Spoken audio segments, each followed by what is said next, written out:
6 members of one family have been found shot to death in their night clothes in their expensive home in Amityville, Long Island.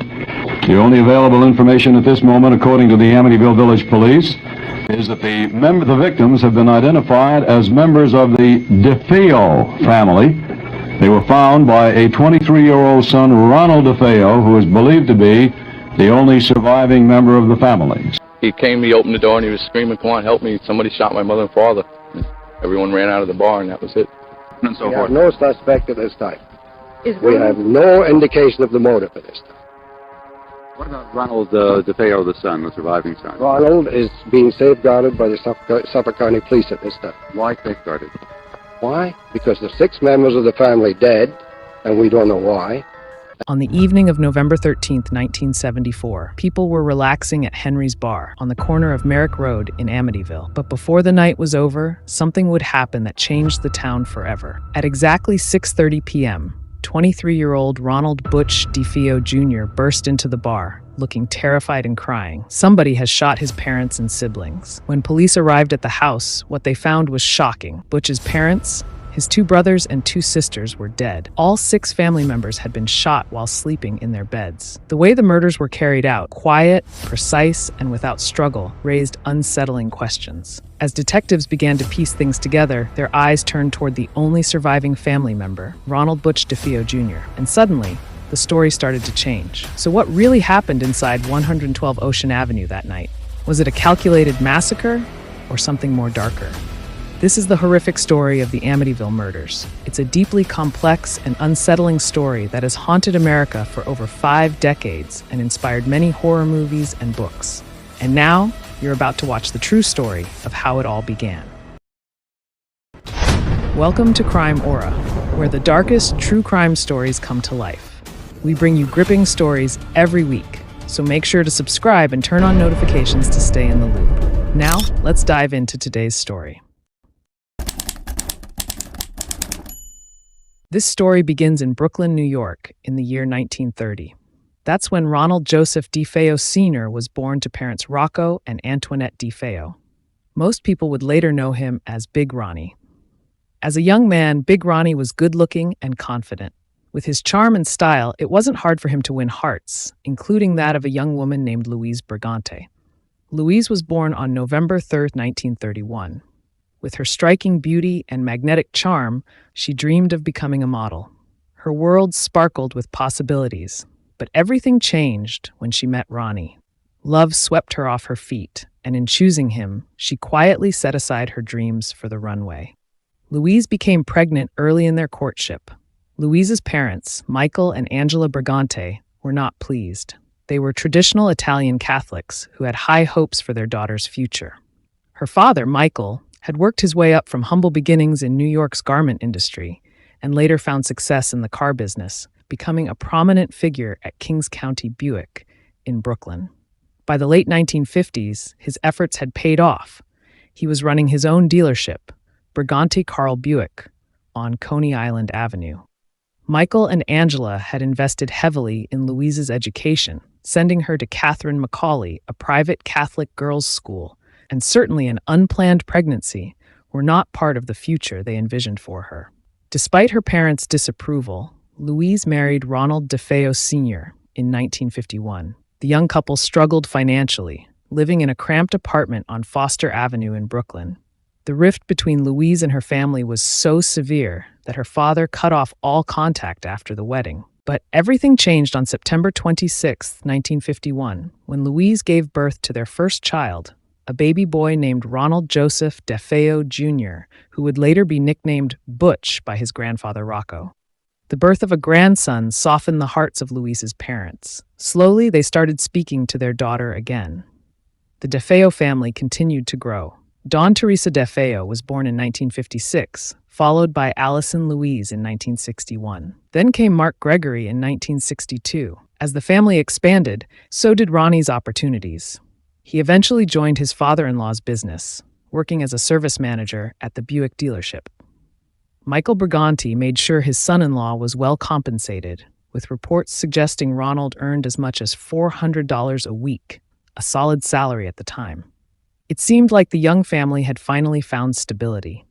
In early 1965, the couple learned they were expecting their fifth child. Louise was pregnant with John Matthew, and the family, now growing beyond the limits of their cramped Brooklyn apartment, needed more space. A home in the suburban village of Amityville, Long Island, caught their eye. It was spacious, with a large backyard, and most importantly, it sat along a canal, perfect for Ronnie, who had a deep love for the water. The location seemed ideal, not only for the family's needs, but also for their dreams. Despite its hefty $65,000 price tag, 112 Ocean Avenue felt like the right choice. The DeFeos purchased the house in June of 1965 and moved out of Brooklyn to a nicer, quieter place, Amityville. To the family, it symbolized a fresh start. For Ronnie, it was also a statement of pride and status. He had a sign made and hung it out front. The house had a name, High Hopes. It represented everything he wanted his family to become: stable, respected, and full of promise. But people wondered, how could Ronnie afford a house like that on a car dealership salary? The answer was simple. Louise's father, Michael Brigante Sr., paid for it. The house stood out on the block. Its two upstairs windows were shaped like quarter moons, giving it the strange look of a face, like a pair of eyes watching the street. But Ronnie still wanted more, so he came up with an idea.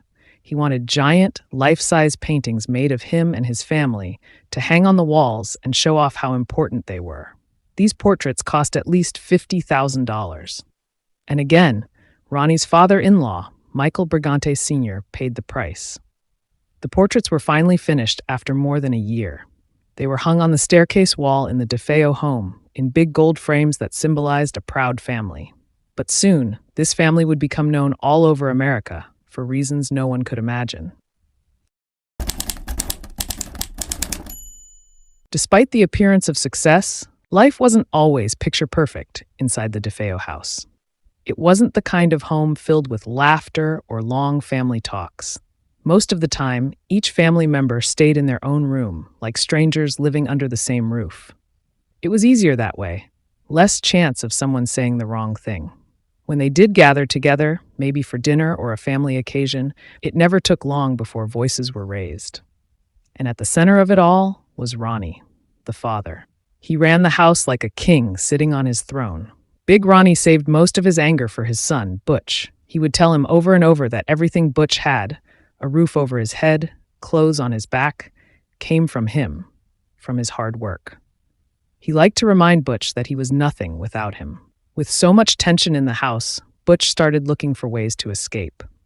He didn't have anywhere peaceful to go at home, so he went looking for it outside. He found it in the nightlife, bars, drugs, and alcohol. As a teenager, Butch spent more and more time out at local bars. It was during one of these nights that he met Bobby Kelsky. Everyone called him the Brick. The nickname fit him perfectly. Bobby was a skilled mason, just like his father. But the name also came from his size and strength. He looked like someone you didn't want to mess with, tough on the outside. Bobby wasn't just strong, he was talented too. For a while, he even caught the eye of professional sports scouts. People thought he might have a real future in athletics.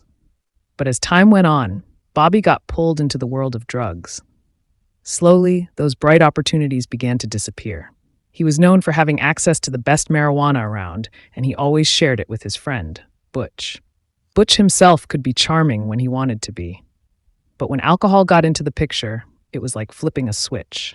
Butch DeFeo shared a warm bond with his mother, but the story was very different for his father. As Butch entered young adulthood, Butch struggled to find direction. He bounced from one blue-collar job to another, but none of them lasted long. Repeatedly, he was let go, most often for simply not showing up. Around 1972, he began working for his grandfather at the Brooklyn Buick dealership. But his position wasn't clearly defined. He didn't have a specific role or responsibilities. Instead, he ran small errands and performed odd tasks as needed. It was more a way to keep him busy than to develop any real career path. Louise, meanwhile, had reached her breaking point. The years of abuse from Big Ronnie had taken their toll. She made the painful decision to leave her husband. Though Louise didn't share the full extent of the violence with her father, she made the difficult decision to leave her husband. Bet Ronnie wasn't ready to let her go. In an unusual attempt to win her back, Ronnie poured his feelings into a song he wrote called The Real Thing. A jazz singer recorded it, and the melody found its way to Louise. The lyrics, the emotion, it was enough to bring Louise back home. But peace never truly followed, as the cycle of anger continued. At first, Ronnie's anger was mostly aimed at his wife, Louise. Then Butch became the main target. And then his sister Dawn would be dragged into the same cycle of shouting, threats, and fear that seemed to suffocate the family. The home was no longer just tense. It was volatile, a powder keg waiting for a spark. And eventually, that spark would come.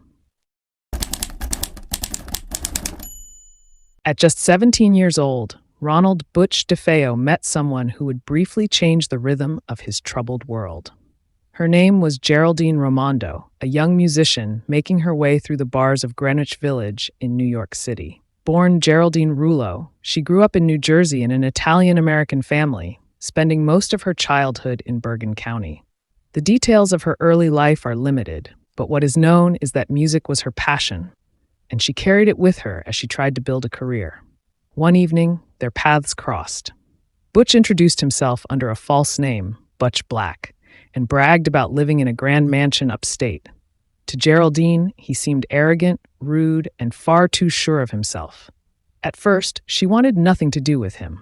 But despite her first impression, she noticed something else, something different about Butch, a rare quality that made her pause long enough to give him a chance. As their connection grew, Butch invited Geraldine to visit his family home in Amityville. Her first visit came during a summer party. The DeFeo family had gathered friends, and the atmosphere was light. People swam in the pool, played games, and laughed under the sun. For Geraldine, it was a chance to meet the whole family: Ronnie and Louise, their children, and two of Butch's closest friends. Everything seemed normal until something strange happened. Without warning, Ronnie walked outside and tossed a cherry bomb into the swimming pool. It exploded with a deafening bang. The fun, easy mood evaporated instantly. Yet, later that same day, Ronnie returned to the pool, lying on a float as if nothing had happened. Butch, however, had not forgotten. Quietly, he slipped a cherry bomb under the float. It went off. His father tumbled into the water. What might have looked like a prank turned suddenly violent. Furious, Ronnie dragged himself out of the pool and charged after Butch. In full view of the friends and neighbors, right there on the front lawn, he began beating his son. For Geraldine, the scene was shocking. But inside the DeFeo home, this kind of violence was nothing unusual. The more time she spent with the family, the more troubling things she noticed. On one blistering summer day, Louise sat outside wearing long sleeves, long pants, and oversized sunglasses, clothing that made no sense in the heat. Geraldine would later learn that Louise was covering bruises. These discoveries hit close to home. Geraldine had just come out of an abusive marriage of her own. She was a young mother with 2 daughters, and she knew the warning signs. Watching the cruelty inside the DeFeo household, she began to fear that Butch might eventually grow into the shadow of his father. And yet, there was something complicated about him. As they grew closer, Geraldine saw another side of Butch, a side that seemed softer, vulnerable, even different from the man who raised him. But the deeper she became involved, the clearer the truth became. By the time she realized just how broken the DeFeo family was, it was already too late. DeFeo's home at 112 Ocean Avenue carried a particular significance. It gave Ronnie the appearance of prestige and stability, but it was Michael Brigante who had paid the mortgage, ultimately owning the property outright. In an Italian family, the man of the house was expected to be the sole provider, the king of his castle. But Ronnie knew that the castle he ruled over wasn't his own achievement. This fact, while never openly discussed, weighed heavily on him. Michael Brigante was a man whose life revolved around his family. He took immense pride in his grandchildren, showering them with love and attention. Every time he visited Amityville, his grandchildren would end up with new shoes from the little store in town. Michael Brigante provided generously for Ronnie, Louise, and their children. That dependence created tension, especially since he had also given Ronnie and Butch jobs at his dealership. This relationship meant that Ronnie was tied to his father-in-law financially, a situation that could easily breed resentment. This made Ronnie's unruly behavior to spread beyond his family. He often wrote pages filled with profanity aimed directly at his father-in-law, Michael Brigante, and made sure they were left where Michael Brigante would find them. Sometimes he would sit outside the office singing crude songs laced with obscenities. Ronnie once had business cards printed proclaiming himself vice president of the company, despite the fact that the company was owned by Michael Brigante and his partner, none other than reputed mob boss Carlo Gambino. Carlo Gambino, known as the Quiet Boss, was one of the most powerful mafia leaders in American history. Born in Palermo, Sicily in 1902, he grew up in a world where the mafia already held influence. At just 19 years old, he came to the United States, arriving through New York in 1921.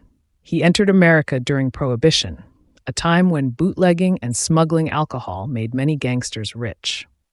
Unlike some other mobsters who enjoyed attention, Gambino built his reputation by staying quiet. In the 1930s and 1940s, Gambino climbed the ranks of organized crime. He became close to powerful bosses like Albert Anastasia. When Anastasia was murdered in 1957, Gambino quietly took over as head of the family.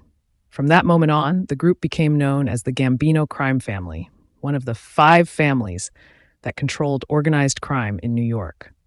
Michael Brigante wasn't just a businessman. He operated in circles that overlapped with these mafia.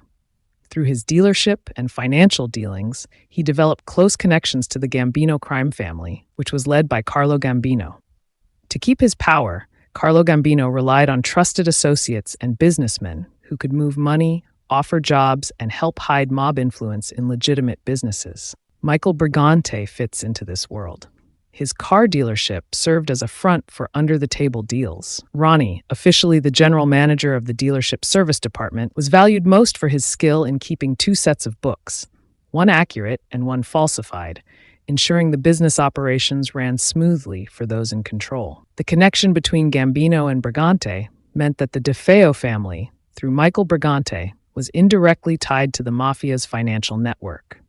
The Brooklyn Racket Squad would later turn its attention to the tangled financial dealings of Michael Brigante. Law enforcement had wiretapped Michael Brigante in a case involving a corrupt police officer, a kickback scheme tied to a car dealership, and connections to a political campaign. Amid growing scrutiny, Ronnie was determined to secure his own future. He began taking matters into his own hands. Behind the scenes, he was siphoning money from the father-in-law dealership, a scheme he called Operation Going South. Ronnie stole over $200,000 from his own father-in-law.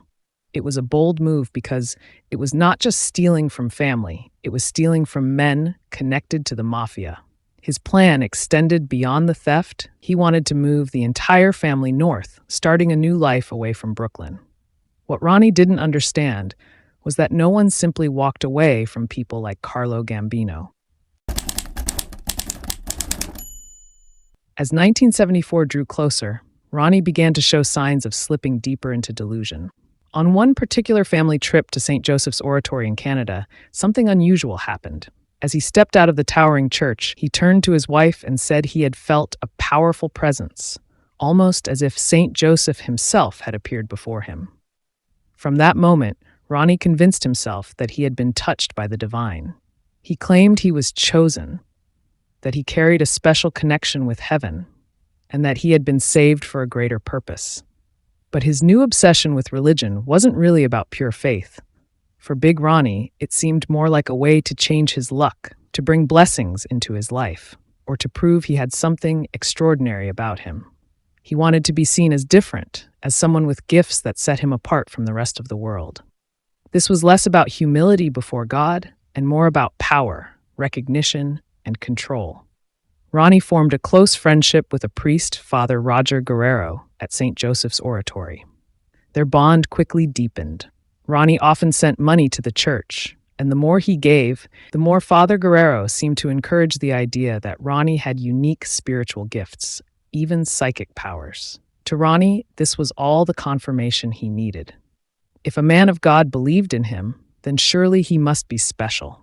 The connection became central to Ronnie's identity. He saw Guerrero not just as a priest, but as a guide, someone who validated his most grandiose ideas. Through him, Ronnie believed he had found forgiveness and even healing. As this relationship grew, so too did Ronnie's obsession with his supposed spiritual powers. He began telling family and friends that God had blessed him with the ability to foresee events. At one point, he predicted that a massive tidal wave would strike Long Island, wiping out neighborhoods, including his own. But the wave never came. His visions grew more personal after that. Ronnie became convinced that Louise, his wife, would one day be in a horrible car accident. Out of fear, or perhaps control, he restricted her driving. He believed he was protecting her, but to Louise it felt more like she was trapped inside her husband's paranoia. Because the DeFeo home was not only filled with faith, it was also filled with fear. Stories spread of strange disturbances. The claims of candles falling on their own and doors opened and shut without anyone touching them. Nobody ever proved it, but the stories spread. When asked about his collection of religious objects, Ronnie admitted he felt a devil on his back. His words raised unsettling questions. No one knew if he meant it seriously or just as a way of speaking.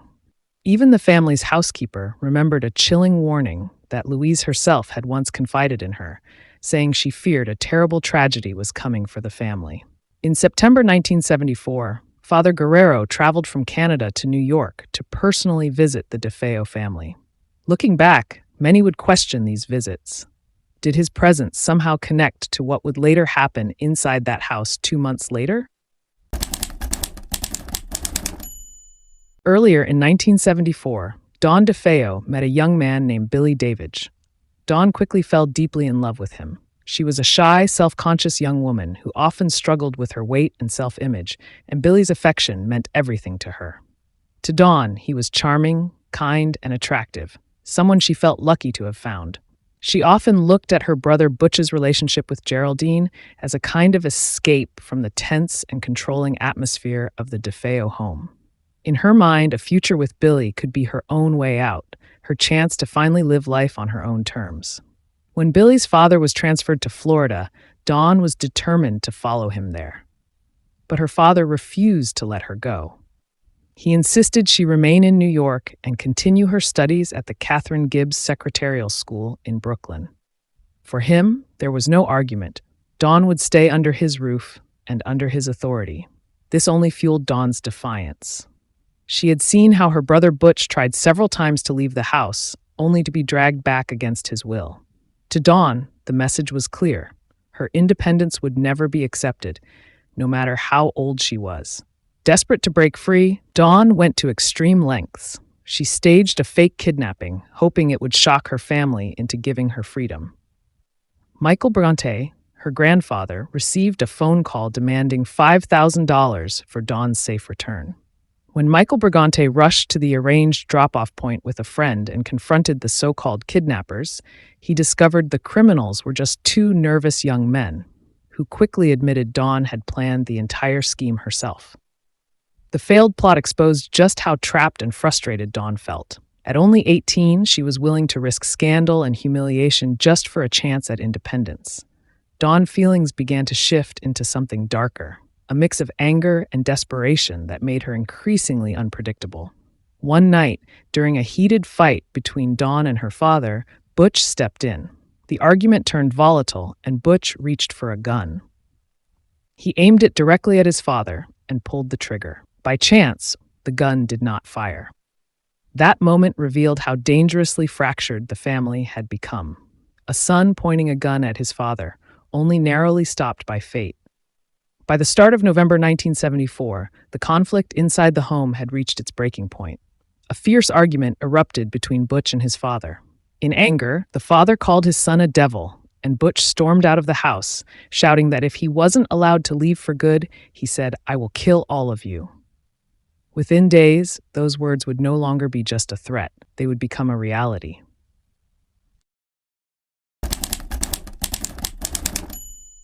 On the evening of November 13, 1974, life in the small town of Amityville seemed ordinary. At Henry's Bar, a local tavern on the corner of Merrick Road on Ocean Avenue, people gathered as usual, sharing drinks and conversation. Nothing suggested that this night would become one of the most infamous in American true crime history. Around 6:30 p.m., Butch DeFeo entered the bar in a state of panic. His behavior shocked everyone inside, announcing in panic that his parents had been shot. Within moments, his friend Bobby Kelsky and other people at the bar rushed toward the family's home at 112 Ocean Avenue. When the group arrived, the front door was unlocked, and without hesitation, they entered the DeFeo home. What they were about to discover would change Amityville forever. The house was silent, except for the barking of the DeFeo's sheepdog. The dog was tied inside the kitchen's back door. Bobby Kelsky knew the layout well. He had visited the home many times. But as they reached the second floor, a foul stench stopped them in their tracks, the unmistakable smell of death. In the master bedroom, the grim truth came into view.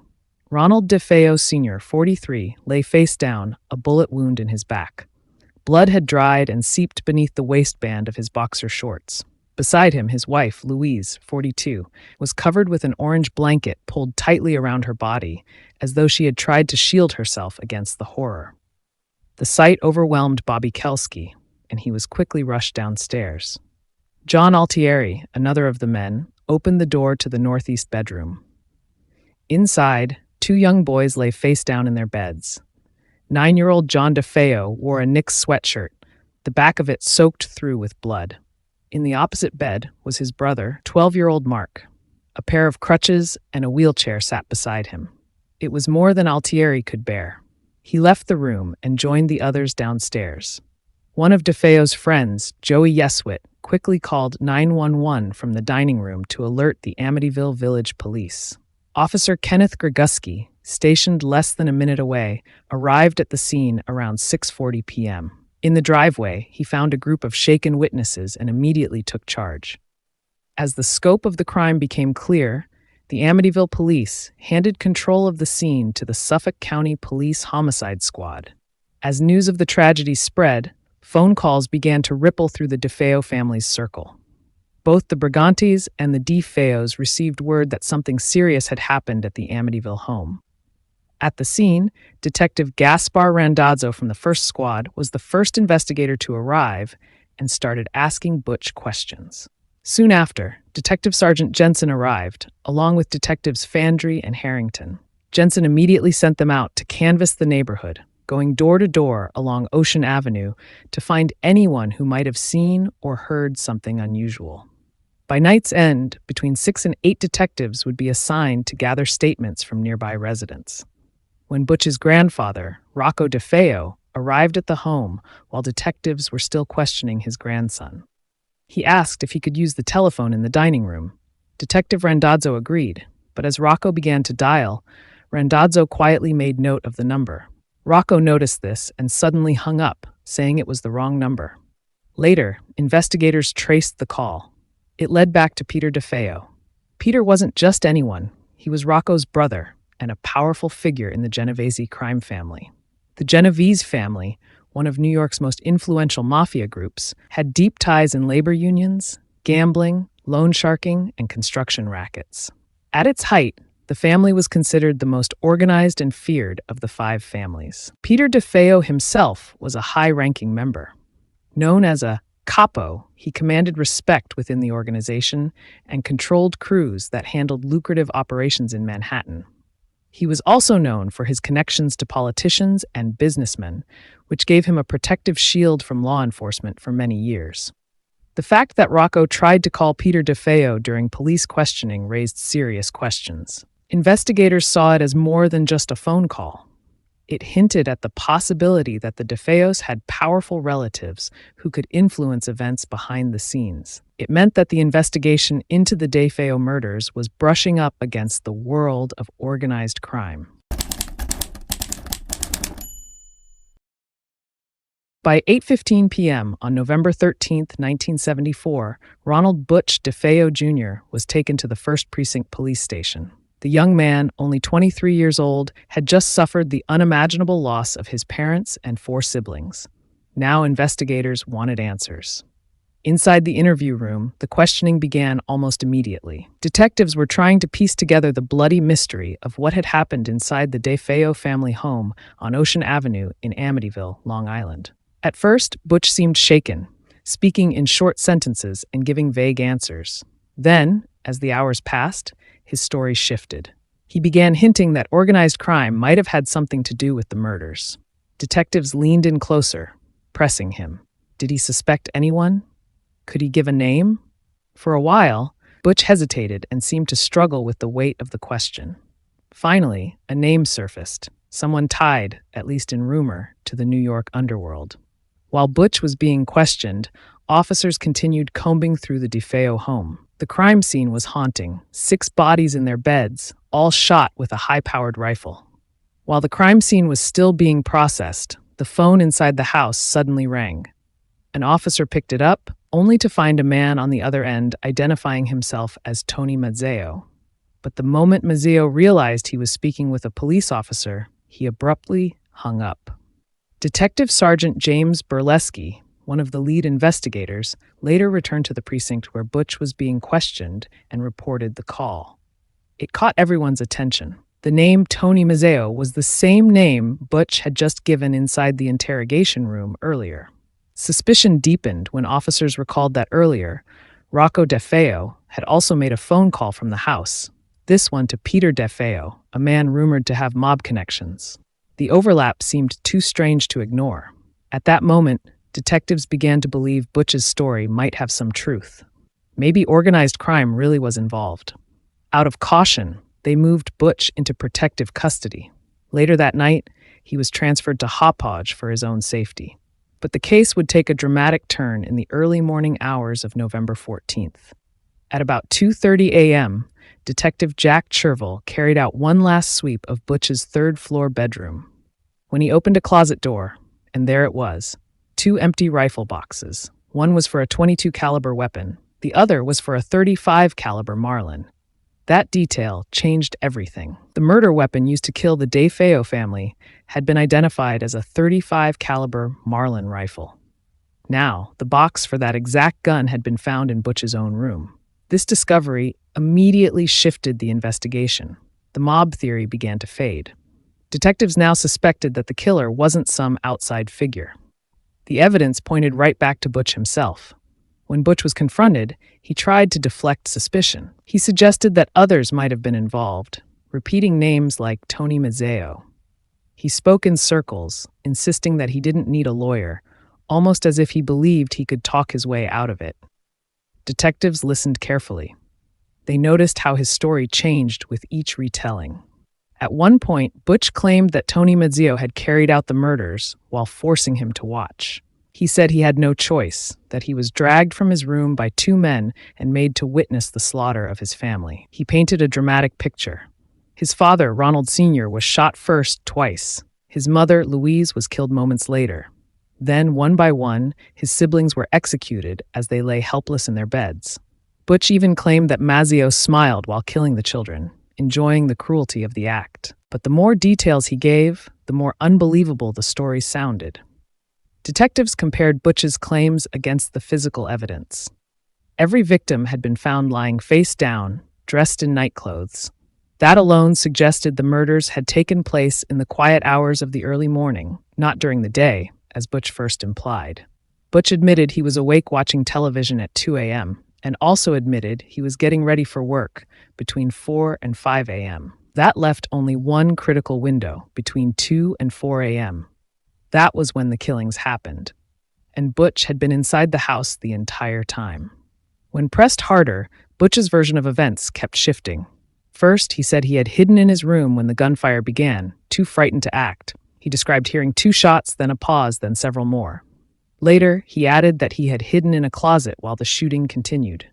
Each new twist raised more doubt. Detectives grew increasingly convinced that the story wasn't true. For hours, Butch held on to his claims. He named different men, insisting they had been there that night. At one point, he even said 2 people had passed the rifle back and forth while moving from room to room. But investigators found the idea absurd. Finally, the pressure became too much. Exhausted and cornered, Butch admitted what detectives had already begun to suspect. He confessed. He had killed his family himself. The confession came late on November 14th, nearly 14 hours after his initial questioning began.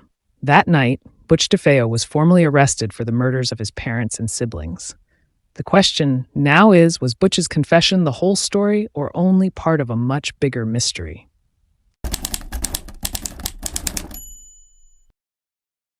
On the morning of November 13th, just hours after the murders, Butch began a methodical cleanup. He showered and collected the weapon he had used, then drove to Brooklyn, where he disposed of the evidence in a storm drain. Remarkably, no neighbors reported hearing the gunshots that had killed the DeFeo family. The only sound mentioned by anyone nearby was the barking of the family dog.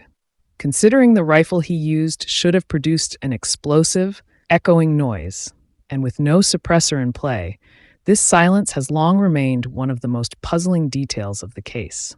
Once his cleanup was finished, Butch shifted focus to the second part of his plan. The same morning, he arrived at work at his grandfather's car dealership right on schedule, behaving as though nothing was out of the ordinary. While at work, he began laying the foundation for an alibi. Throughout the day, he made repeated phone calls to his family home, carefully showing signs of concern when no one picked up, by appearing genuinely worried in front of his coworkers. Later that evening, after finishing his shift, Butch continued with the final stage of his plan. He allowed enough time to pass so it would seem reasonable for him to have checked on his family. Then he made his way to Henry's bar, a familiar hangout. But this time he wasn't there for drinks. Instead, he set in motion the moment that would draw others into the unfolding horror of what had happened inside the DeFeo home. At first, Suffolk County Police struggled to find the murder weapon. They searched the pool behind the DeFeo home, the canal out back, even combed through nearby areas. Nothing turned up. But once Butch confessed, he provided detectives with a hand-drawn diagram marking the exact spot where he had discarded the gun. The rifle, a .35 caliber Marlin, was discovered at the Richmond Street dock, several blocks from the DeFeo home. A Nassau County police diver pulled it from 35 feet of water.